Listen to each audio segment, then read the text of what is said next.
샬롬! 오늘 말씀을 나누게 된 홍익대학교 김영인 순장입니다. 바쁘고 힘든 평일을 지나 주말이 찾아왔습니다. 특별히 오늘은 매월 4일인 더포데이인데요. 오늘 하루 이 4개의 심볼을 떠올리며 죄로 인해 죽을 수밖에 없었던 나를 구원하신 예수 그리스도를 생각하는 하루를 보내셨으면 좋겠습니다.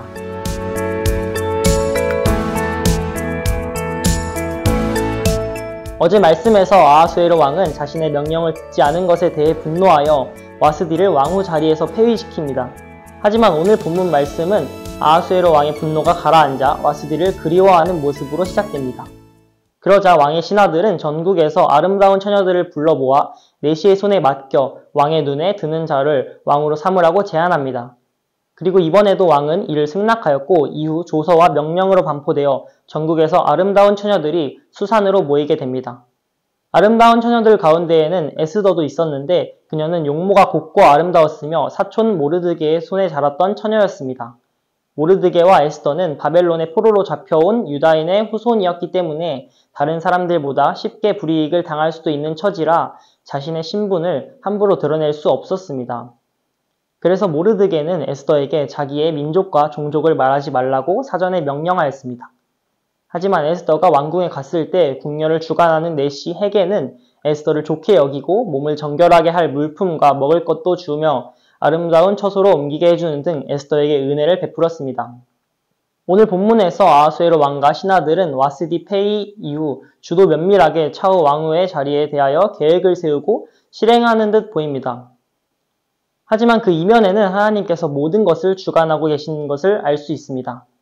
하나님은 이러한 상황 가운데서 큰 그림을 먼저 그려놓으시고 디테일하게 그 모든 것을 진행하십니다.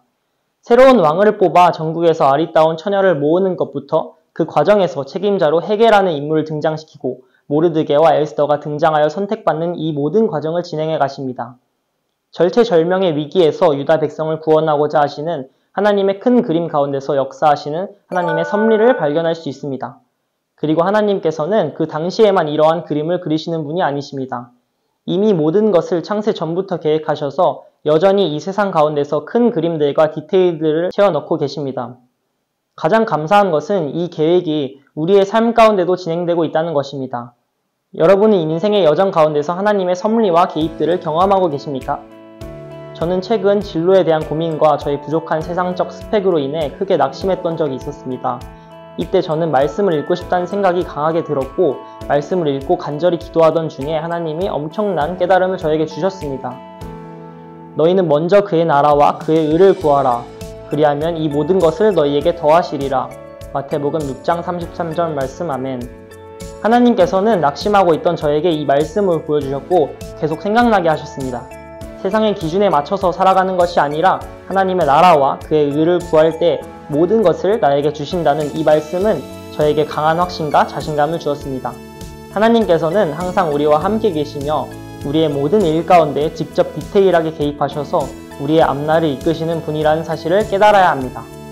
우리는 모든 순간순간 다양한 방법으로 우리의 삶을 이끄시며 역사하시는 하나님을 바라보고 그분을 찬양해야 하는 존재입니다. 우리의 삶이 내 생각과 방향과는 다른 방법으로 흐르고 아무것도 보이지 않는 캄캄한 상황이라 생각될 때가 있습니다. 하지만 그럴지라도 언제나 우리에게 한 줄기 빛과 같은 위로의 은혜를 주신 하나님만을 의지하며 나아가는 홍삼 독자 여러분 되시기를 소망합니다.